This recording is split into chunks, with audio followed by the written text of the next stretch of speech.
The morning sun filtered through the heavy curtains of Clarence House as Camilla Parker Bowles, now queen consort, sat at her mahogany dressing table.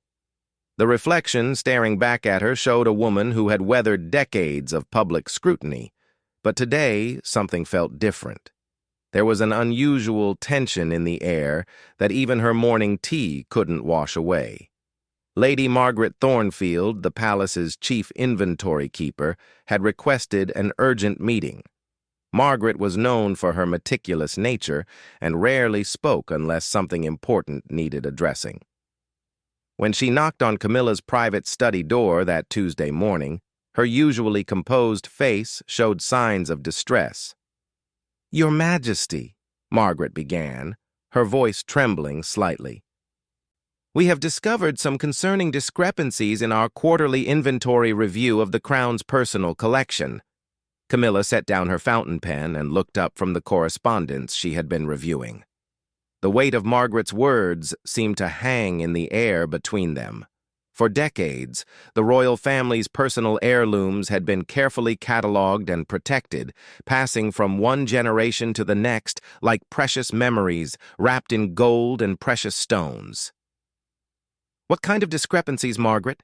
Camilla asked, though something in her chest already knew this conversation would change everything.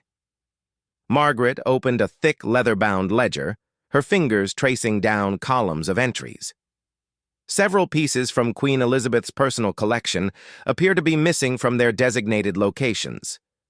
Items that were specifically mentioned in Her late Majesty's private will as intended gifts.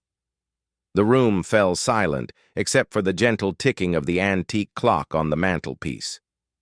Camilla had always known that marrying into the royal family meant inheriting not just titles and responsibilities, but also the complex web of traditions, expectations, and sometimes uncomfortable truths that came with centuries of history.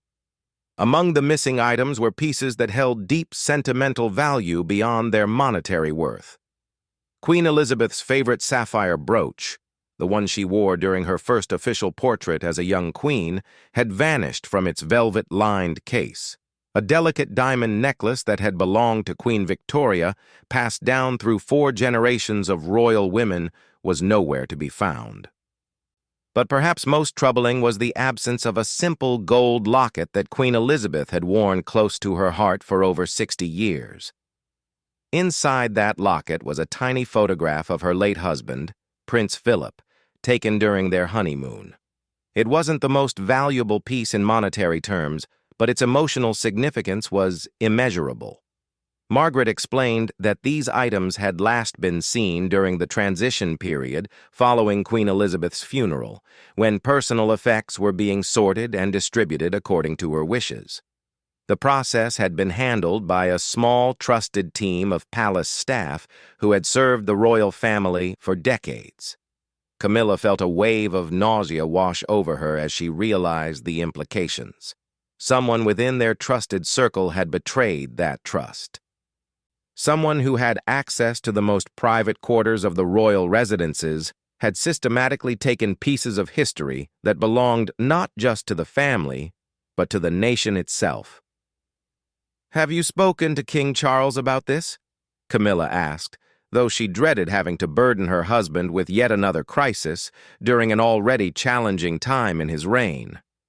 Margaret shook her head. "I wanted to speak with you first, Your Majesty. Some of these pieces were, well, they were items that the late Queen had specifically mentioned she hoped you would cherish and wear." The weight of this revelation hit Camilla like a physical blow. Not only had precious family heirlooms been stolen, but among them were items that Queen Elizabeth had personally selected as gifts for her. Despite their complicated relationship in earlier years, the late Queen had made gestures of acceptance and inclusion that meant everything to Camilla. She remembered the private conversation they had shared just months before Queen Elizabeth's death, when the elderly monarch had taken her hands and spoken about the importance of continuity and family bonds.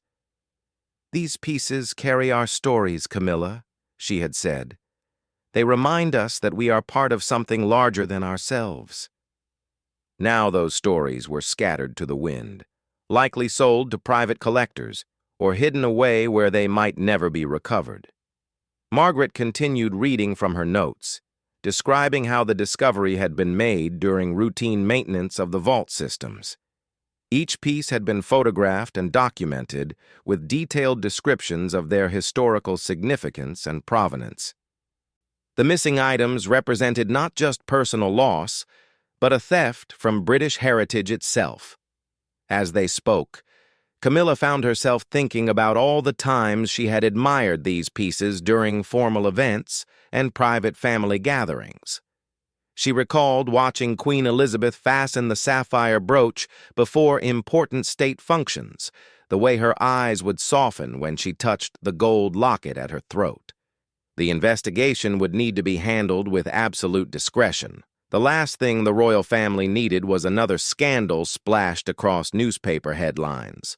But Camilla also knew that justice needed to be served, both for the family and for the principle of protecting Britain's cultural treasures. Margaret explained that they would need to review security footage, interview staff members, and potentially involve specialized investigators who dealt with art and antique theft. The process would be delicate, requiring them to balance transparency with the need to protect the privacy and dignity of everyone involved. Camilla made the difficult decision to delay telling Charles until they had more concrete information. Her husband was already dealing with the enormous pressures of his new role as monarch, and she wanted to shield him from additional stress until they better understood the scope of the problem. That evening, as she sat in her private sitting room reviewing the inventory lists Margaret had provided, Camilla felt the full weight of her position settling on her shoulders. She wasn't just a woman who had lost some jewelry. She was the Queen Consort of England, responsible for protecting traditions and treasures that belonged to the entire Commonwealth. The missing pieces represented more than monetary value or even sentimental attachment. They were tangible links to the past, symbols of continuity that helped connect the present royal family to centuries of history. Each brooch, necklace, and ring carried stories of the remarkable women who had worn them before. As she prepared for bed that night, Camilla caught sight of her reflection in the antique mirror that had once belonged to Queen Mary. She wondered what other secrets might be hidden within the palace walls, what other betrayals might be waiting to surface. The investigation was just beginning, but already she could sense that this violation would change how the royal family approached security and trust. The innocence of believing that their most private spaces were truly safe had been shattered, leaving behind a reality that felt both vulnerable and uncertain. Tomorrow would bring new challenges and difficult conversations. But tonight, Camilla sat with the heavy knowledge that someone they had trusted had chosen to steal pieces of their family's soul, leaving behind empty cases where precious memories once rested safely. The following morning brought an unexpected visitor to Clarence House. Detective Inspector Sarah Collins from Scotland Yard's Art and Antiques Unit arrived discreetly through a side entrance, her plain clothes and understated manner helping her blend in with the regular palace staff. Camilla had requested the most experienced investigator available, someone who understood both the sensitivity of royal affairs and the complexities of high-value theft. Inspector Collins had built her reputation handling cases involving stolen masterpieces and historical artifacts. Her methodical approach and ability to maintain absolute confidentiality had made her the go-to investigator for Britain's most prominent families and institutions. She understood that this case would require more than just traditional detective work. "Your Majesty," Inspector Collins began as they settled in Camilla's private office, "I want you to know that this investigation will be handled with the utmost discretion. My team consists of only 3 specialists, all of whom have worked on sensitive cases involving national treasures." Camilla appreciated the inspector's direct approach. There was no time for elaborate courtesies when family heirlooms were potentially being sold on international black markets. Every day that passed reduced their chances of recovery. Inspector Collins spread out detailed photographs of each missing piece, along with their historical documentation and estimated values. The total worth of the stolen items exceeded £2 million, but their cultural significance was immeasurable. Some pieces dated back to the Victorian era and had never been photographed for public consumption. The pattern suggests this wasn't a random, opportunistic theft, Inspector Collins explained. Someone with detailed knowledge of the collection specifically targeted items that would be both valuable and difficult to trace. They avoided pieces that are frequently photographed or well known to the public. This revelation sent a chill through Camilla. The thief hadn't simply grabbed whatever looked expensive. They had carefully selected items based on inside knowledge of what could disappear without immediate notice. This suggested someone who had spent considerable time studying the royal collection. The investigation began with reviewing security footage from the critical transition period following Queen Elizabeth's funeral. Hours of recordings showed various staff members going about their duties, but identifying suspicious behavior would require careful analysis. The thief had been clever enough to avoid obvious red flags. Meanwhile, Margaret Thornfield worked with Inspector Collins to create a comprehensive timeline of when each missing piece had last been seen. This painstaking process involved reviewing private photographs from recent royal events and cross-referencing them with official inventory records. As the investigation deepened, uncomfortable questions began emerging about palace security protocols. How had someone gained access to such highly protected areas? Were there gaps in the system that had been exploited? The answers weren't just important for solving this case, but for preventing future incidents. Camilla found herself questioning people she had trusted for years. Palace staff who had served the royal family faithfully were now potential suspects. The gardener who had always greeted her warmly, the housekeeper who knew every corner of the residence, the secretary who handled her most private correspondence. Any of them could have been involved. The emotional toll was becoming evident. Camilla began having trouble sleeping, her mind racing through possibilities and accusations she never thought she would have to consider. The theft felt like a personal violation, but it also represented a betrayal of the trust that held the entire royal household together. King Charles finally had to be informed when the investigation required accessing security protocols that only he could authorize. Camilla had dreaded this conversation, but her husband's reaction surprised her with its calm determination rather than the anger she had expected. "We'll recover what we can," Charles said quietly. "But more importantly, we'll ensure this never happens again. The institution must be protected, even when individuals fail us." His measured response reminded Camilla why she loved him. Even in crisis, Charles thought first about his duty and the long-term health of the monarchy. But she could see the hurt in his eyes, the disappointment that someone had chosen to exploit their family's most vulnerable moment.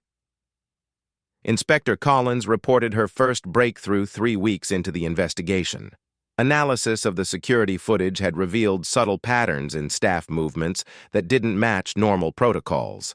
Someone had been accessing areas outside their usual duties, always during shift changes when oversight was minimal. The suspect emerged through a process of elimination rather than dramatic revelation. James Morrison, a longtime member of the household staff who specialized in maintaining the royal collections, had been present during all the relevant time periods. His access privileges and detailed knowledge of the inventory systems made him capable of the precise thefts they were investigating. James had worked for the royal family for 15 years, building a reputation for reliability and attention to detail.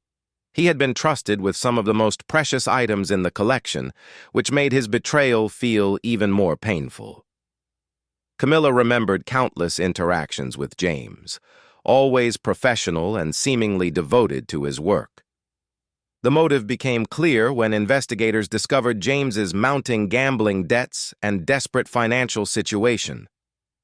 What had started as borrowing against his salary had spiraled into dangerous obligations to people who didn't accept excuses or delays. The missing heirlooms represented his attempt to solve problems that had grown beyond his control. Inspector Collins explained that this pattern was unfortunately common in cases involving trusted employees. Financial desperation could drive otherwise honest people to make choices they never imagined possible. The tragedy wasn't just the theft itself, but the destruction of a career and reputation built over many years. When confronted with the evidence, James broke down completely. The weight of his actions, combined with the fear he had been living with, finally overwhelmed him. He confessed to taking the pieces over several months, selling some through intermediaries and keeping others hidden while he looked for buyers. The confession brought mixed emotions for Camilla. Relief at solving the mystery was tempered by sadness for someone whose life had fallen apart so completely. James had been a person she trusted, someone who had helped care for treasures that meant everything to her family. Recovery of the stolen items would prove more challenging than identifying the thief. Some pieces had already been sold to private collectors who might not even know they were purchasing stolen goods. Others were hidden in locations that James was reluctant to reveal, fearing additional legal consequences. Inspector Collins worked with international art recovery specialists to trace the pieces that had entered the black market. This process could take months or even years, and some items might never be recovered. The reality hit Camilla that some of these precious family memories might be lost forever. The investigation also revealed security vulnerabilities that required immediate attention. Access protocols were strengthened, inventory procedures were enhanced, and background checks for staff were expanded. The royal household would become more secure, but it would also lose some of the family atmosphere that had characterized it for generations. As news of the arrests began to spread discreetly through palace circles, Camilla faced the challenge of maintaining staff morale while implementing necessary security changes. Longtime employees who had never been questioned about their loyalty now found themselves subject to increased scrutiny and formal procedures. The emotional healing would take much longer than the practical investigation. Trust, once broken, required careful rebuilding. Camilla would need to find ways to balance necessary security with the personal relationships that made palace life bearable. The missing heirlooms had taken more than just objects. They had stolen a piece of the innocence that made the royal family feel safe in their own home. 6 months after the investigation began, Camilla stood in the newly renovated vault beneath Clarence House, watching as recovered pieces were carefully returned to their proper places. The enhanced security system hummed quietly in the background, a constant reminder of how much their world had changed since that devastating morning when the theft was discovered.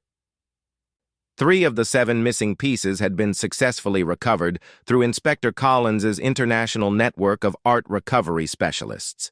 Queen Elizabeth's sapphire brooch had been found in a private collection in Switzerland, purchased by a collector who had no idea of its true origin. The Victorian diamond necklace was discovered in a London auction house, flagged by experts who recognized its distinctive setting from historical photographs. Most importantly for Camilla, Queen Elizabeth's gold locket had been recovered from James Morrison's apartment, hidden beneath a loose floorboard, along with handwritten apologies he had been too ashamed to send. When Inspector Collins placed the small locket in Camilla's hands, the weight of it seemed to contain all the emotions of the past months. "She wore this every day," Camilla whispered, opening the locket to see Prince Philip's young face smiling back at her. Even when she was dying, she asked for it to be placed close to her heart. The recovery process had revealed the complex world of stolen art and the dedicated professionals who worked to return cultural treasures to their rightful owners. Camilla had learned about international databases that tracked missing artifacts, specialized insurance investigators who spent years pursuing single cases, and the networks of dealers who sometimes unknowingly facilitated the trade in stolen goods. James Morrison had been sentenced to 3 years in prison, though he would likely serve less time due to his cooperation with authorities and genuine remorse. During his sentencing hearing, he had asked to address the court directly, speaking through tears about the shame he felt for betraying people who had trusted him with their family's most precious possessions. "I destroyed everything I worked for," James had said, his voice barely audible in the courtroom. 15 years of service gone because I was too proud to ask for help when my life fell apart. I can never undo the pain I caused to people who treated me like family." Camilla had attended the sentencing, sitting quietly in the back of the courtroom. Seeing James in handcuffs, his career and reputation destroyed, brought her no satisfaction. Instead, she felt a profound sadness for how financial desperation had corrupted someone who had once taken genuine pride in caring for historical treasures. The 4 pieces that remained missing continued to haunt her thoughts. The police had exhausted most leads, and Inspector Collins warned that some items might never surface again. Private collectors sometimes kept stolen art hidden for decades, waiting for memories to fade before attempting to legitimize their ownership. But the investigation had produced unexpected positive outcomes alongside the losses. The enhanced security measures had uncovered several previously unknown historical pieces that had been stored improperly for years. A comprehensive cataloging project had been launched to create digital records of every item in the royal collections, ensuring that future thefts would be detected immediately. More significantly, the crisis had brought the royal family closer together. Charles had shown unwavering support for Camilla throughout the ordeal, and other family members had rallied around them with offers of help and comfort. Princess Anne had shared stories of her own experiences with security breaches, helping Camilla understand that violations of trust were unfortunately part of royal life. The new security protocols required adjustment from everyone in the household. Staff members now carried electronic access cards that logged their movements throughout the residences. Inventory checks were conducted monthly instead of quarterly. Valuable items were photographed annually and stored in climate-controlled environments with enhanced monitoring systems. These changes created some initial resentment among longtime employees who felt their loyalty was being questioned. Camilla worked personally with department heads to explain the necessity of the new measures while acknowledging the discomfort they created. She organized staff meetings where concerns could be voiced and addressed openly. "I know these changes feel like we don't trust you," Camilla had told the assembled staff during one emotional meeting. "But what happened to us could happen to any household that manages valuable collections. We're not questioning your integrity. We're simply acknowledging that we need better systems to protect everyone." The palace's relationship with law enforcement had also evolved through the investigation. Inspector Collins had become a trusted advisor, helping to design security protocols that balanced protection with the practical needs of a working royal residence. Her expertise in art crime had proven invaluable for understanding vulnerabilities specific to cultural collections. As Christmas approached, Camilla made a decision that surprised many observers. She chose to wear Queen Elizabeth's recovered sapphire brooch to the annual staff Christmas party, the same event where James Morrison had once helped serve refreshments and organize entertainment. The symbolism wasn't lost on anyone present. "This brooch belongs here," Camilla announced to the gathering, her voice carrying both sadness and determination. "It belongs with people who understand its importance and will help protect it for future generations. We won't let fear or betrayal change who we are as a family." The evening marked a turning point in the healing process. Longtime staff members approached Camilla throughout the night, sharing memories of Queen Elizabeth wearing the brooch and expressing their commitment to ensuring such betrayals never happened again. The sense of collective responsibility for protecting the royal heritage had been strengthened rather than weakened by the crisis. Inspector Collins closed the active investigation just before New Year's Eve, though she maintained contact with international recovery networks in case the missing pieces surfaced later. Her final report documented not just the theft and recovery process, but the institutional changes that had resulted from the investigation. The royal household is now better protected than it has ever been, Inspector Collins concluded in her report. While we regret the circumstances that necessitated these improvements, the family and their collections are significantly more secure as a result. Camilla kept copies of all the investigation files in a locked drawer of her private desk. Sometimes she would review the photographs of recovered and missing pieces, remembering the stories Queen Elizabeth had shared about each one. The experience had taught her that being a custodian of history meant accepting both its joys and its vulnerabilities. On quiet evenings, she would hold Queen Elizabeth's recovered locket and think about the resilience required to serve as a link between past and future generations. The theft had been a violation, but it had also revealed the strength of the bonds that held the royal family together when faced with betrayal. The missing pieces continued to represent loss, but the recovered items had become symbols of hope and determination. Each returned treasure carried new stories alongside its historical significance, stories of international cooperation, dedicated investigators, and the refusal to let criminal actions destroy cultural heritage. As she looked ahead to the future, Camilla understood that protecting the monarchy's treasures required eternal vigilance. But she also knew that the love and respect these objects represented could not be stolen, no matter how many individual pieces might be lost. The real treasure was the continuity of service and dedication that each generation brought to their role as guardians of British history. The investigation was closed, but its lessons would continue shaping how the royal family approached their responsibilities for decades to come. In the end, the theft had revealed not just human weakness, but also the remarkable strength of institutions built on trust, tradition, and the shared commitment to preserving precious connections to the past.